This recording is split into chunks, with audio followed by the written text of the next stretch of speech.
This next portion of the Oregon Coast Show brought to you by Cylinder Inflatable Boats, leading the industry for over 25 years with the finest inflatable products.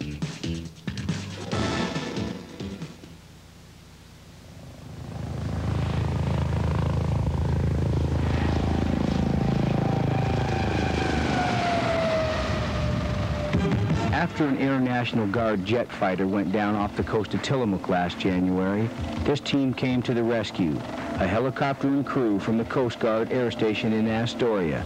Unfortunately, they weren't able to save both crewmen, but thanks to the professional work of a Coast Guard rescue swimmer, they did get the seriously injured pilot to safety.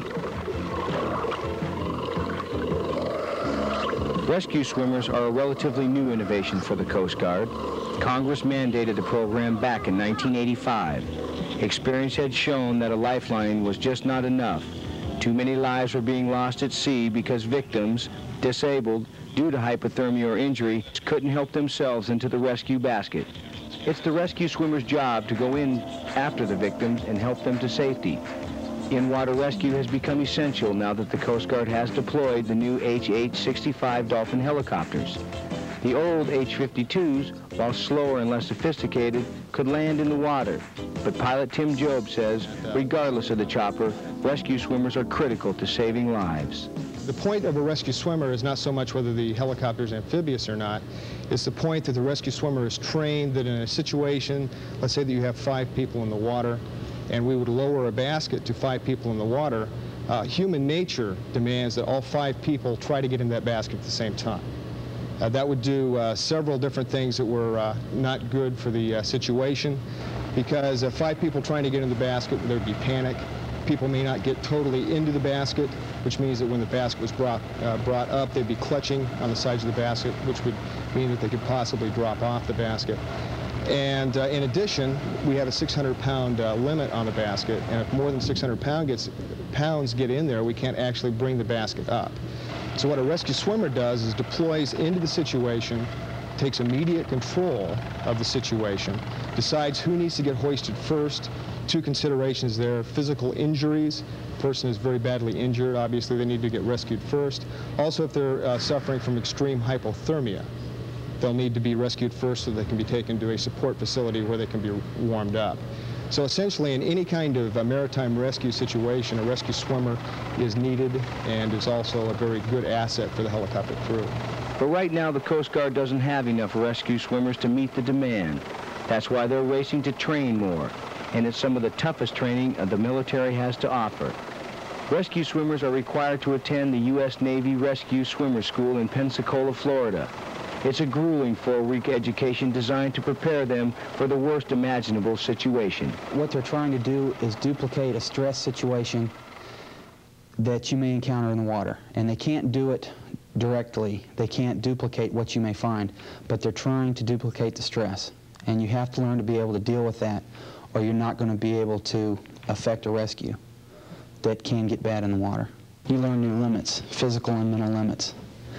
And they push you to the point of panic and a bit beyond, and then they back off and they help you recognize what you saw and what you learned, and they teach you how to use that effectively. And without that, you're dead in the water. After the rescue swimmers graduate from school, the training is ongoing. Exercises like this one are frequent. Normally, the swimmers take turns playing victims. I joined them with my camera so you could see just what it takes to wrestle someone into a basket under an 80-mile-an-hour prop wash in rough seas.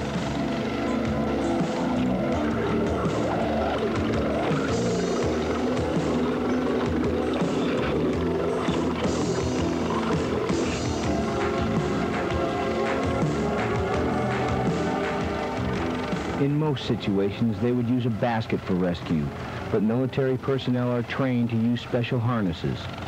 A double pickup like this one is used only for aviators. Saving a downed pilot is the toughest rescue a swimmer can make. In the case of the National Guard flyer, rescuer Kelly Moak had to battle with a spider web of lines and a deployed parachute that acted like an anchor. Pulled us both under, because I was hanging on to him, trying to give him a little bit of flotation too. And every time a swell would come over, it'd pull us both under. Every swell, this poor guy was getting dunked, so it was a matter of get this guy on, out of the chute. because he couldn't move at all with his injuries. You know, he couldn't help at all, and every time a wave, like I said, came over and pulled him right under, and the chute had fully ballooned underneath him, about 20 feet. Visibility in the water was clear, so you could actually see the chute, and the suspension lines are wrapped up around his legs, and the raft lines, too, were wrapped up in his legs. He was just like a mess. He looked underneath the water, and he was just all tangled up. So it's just a matter of time getting him untangled and getting him out of the water. Kelly is the country's first female rescue swimmer. 2.5 years of training went into the rescue that earned her an Air Medal. But heroics was not what she had in mind when she signed up to be an aviation survivalman. I didn't want to be a rescue swimmer. I never chose it. I was like, well, if you want to be an ASM, you have to be a rescue swimmer. I was like, okay, I can swim. I didn't know anything about it until I actually got into the school. So this wasn't by choice. This was And do you like being a rescue swimmer now? Yeah, now I do. I'm glad I did it. But at the time, didn't know what I was getting into. But I'm glad I am now. So is Lieutenant Mark Stoller, the National Guard pilot alive today because of Kelly's work. But rescue swimming is just part of an aviation survivalman's larger duties. Chief Mark Phillips is in charge of the air station's ASMs. We work on all the equipment, the rescue equipment, such as the basket that they would use to pick them up, a dewatering pump for a sinking boat. We work, maintain, keep the maintenance schedule on them. Wetsuits, dry suits that the rescue swimmer wears. The inflatable equipment that we have on all the planes is all maintained by us, and the maintenance records. Life rafts. Also, we're into fabrication. If anything on the plane rips or breaks that's fabric-wise, we can usually re-sew it here or patch it or make a new one. ASMs take this part of their job very seriously. Their own survival depends on it. The frigid waters of the Pacific and the demanding conditions of the job call for specialized gear that won't fail in an emergency. Basically, when a rescue swimmer responds to a search and rescue alarm, first thing he'll put on in the wintertime will be his thermal underwear, and on top of that, he'll put on his dry suit. This time of the year in this area, this is basically what we wear. It's a one-piece dry suit manufactured in New Jersey.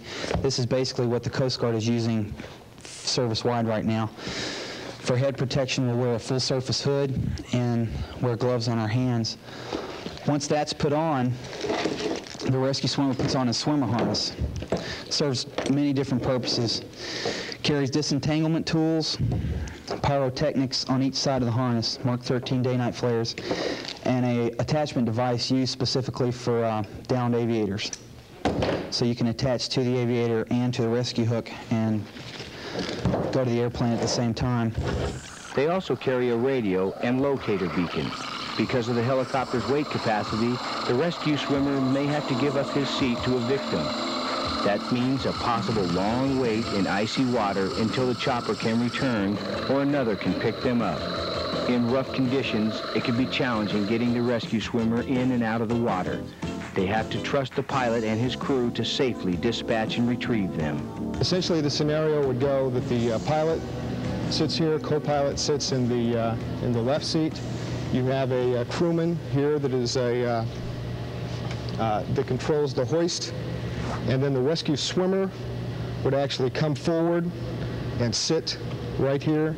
And when we were over the area that the rescue swimmer was to be dropped, we would descend to 15 feet, and then the rescue swimmer would free drop into the ocean, unless the ocean state prohibited him doing so, or if it was nighttime or restricted visibility. In nighttime restricted visibility, we always hoist, using the hoist, the rescue swimmer down to the ocean, so that if there's any debris that we can't see, that the rescue swimmer is not going to drop into the debris, but is going to be able to make a controlled evolution.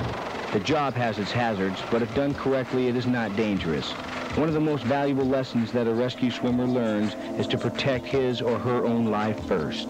Because if you get in the water and you don't have the capability of handling the situation that you're presented with because you're the only one there and you don't have anyone to help you, if you have a person who is very active and confused and shocky, which is generally the way they are when we find them, they can climb all over you, and you have to be able to protect yourself and not only escape the person, but maintain control of the situation so you can, in fact, rescue the person. So the skills that they've taught us keep us pretty safe in that area.